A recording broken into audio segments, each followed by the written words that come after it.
A major trauma to the muscle can be induced by massive injury, including toxins such as a snake bite.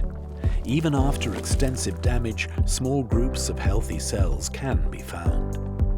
Following necrosis of the muscle tissue, the remaining viable cells, including muscle stem cells, engage in the regeneration process.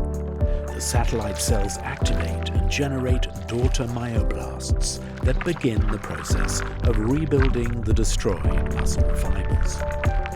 During this period, residual debris is removed by the macrophages. The new muscle fibers are generated within the collagen matrix of the pre-existing basement membranes, following the differentiation and fusion of hundreds of myoblasts. Notably, during this regeneration process, satellite cells will self-renew, and they are then set aside for future repair events.